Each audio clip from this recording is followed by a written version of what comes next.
Ito, good news. Kumanta na si Sara Diskaya. Binulgar niya na yung mga nalalaman niyang sikreto. Ito, pakinggan natin. Short statement na ito. Magagamit laban sa mga mastermind. Kaming magkaroon ng proyekto sa national level gamit ang aming lisensya. Number 5, ipinakilala niya ang sarili niya na nagtatrabaho para sa isang congressman at nangakong kapag nagbigay kami ng pera ay makakakuha kami ng proyekto. Yun na, mga pangalan na ito, sasabihin. Short statement ito. 6, dahil wala kaming alam sa kalakaran sa pambansang proyekto sa gobyerno, nagtiwala kami at ibinigay ang lahat ng ipon naming mag-asawa. Sa kasamaang palad, niloko lang niya kami. Naglaho siya, dala ang pera naming mag-asawa. Nagpunta kami sa DPWH para i-report ang nangyari pero hindi nila ito pinansin. Wow. Kahit ganon, hindi kami sumuko.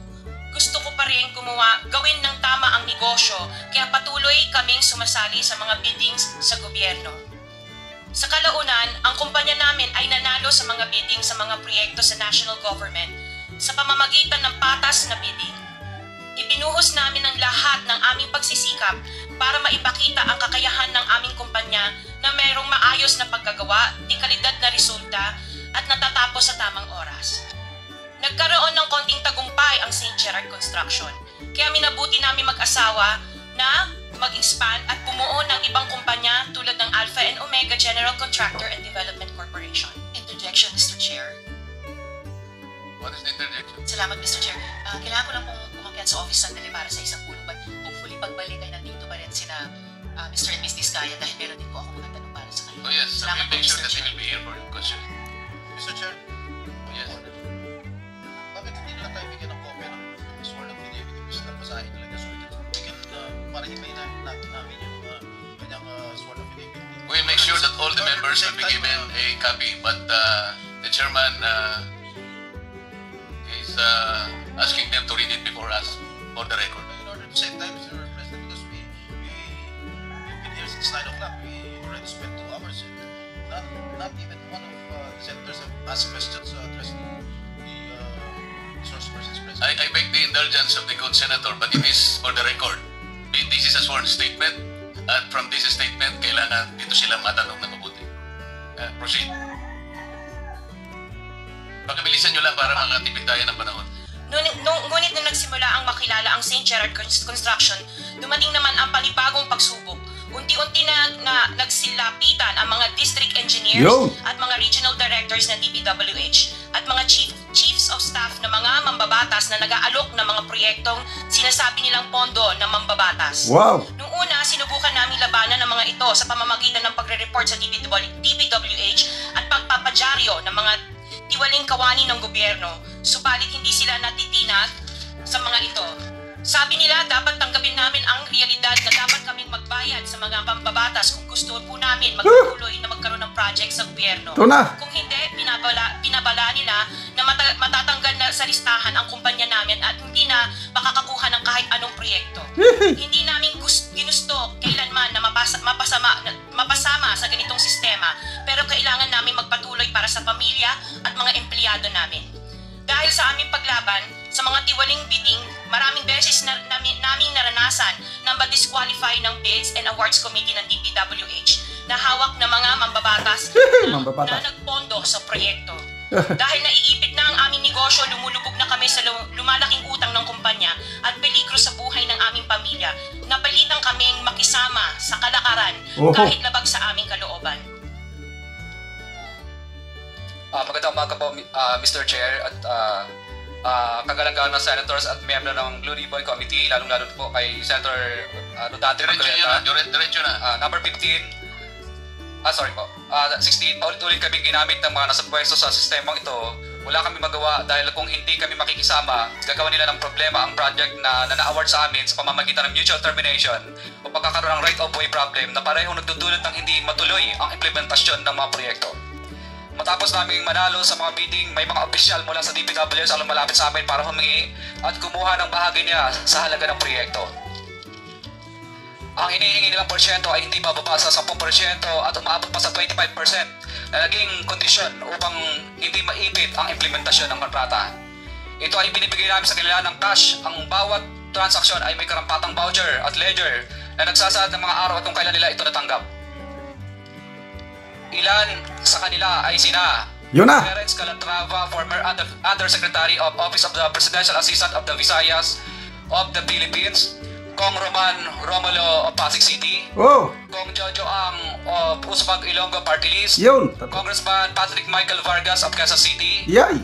Kong Juan Carlos Arjo Aitayde of Quezon City, Nicanor Nicky Briones of Agam Party List, Congressman Marcelino Marcy Teodoro of Marikina, Aha. Congressman Florida Robes of San Jose del Monte, Bulacan, Congressman Eleandro Jesus Madroño of Romblon, Congressman Benjamin Benji Agarao Jr., Congressman Florencio Gabriel Bemnoel of Anwaray Party List, Kong Leo de Ode Tariela of Occidental Mindoro, Congressman Reynan Arrogancia of Quezon Province, Kong Marvin Rillo of Quezon City, Kong Teodoro Haresco of Baclan, Kong Antonieta Yodela of Zamboanga Sibugay, Kong Dean Asisio of Caloocan, Kong Marivic Pilar of Quezon City.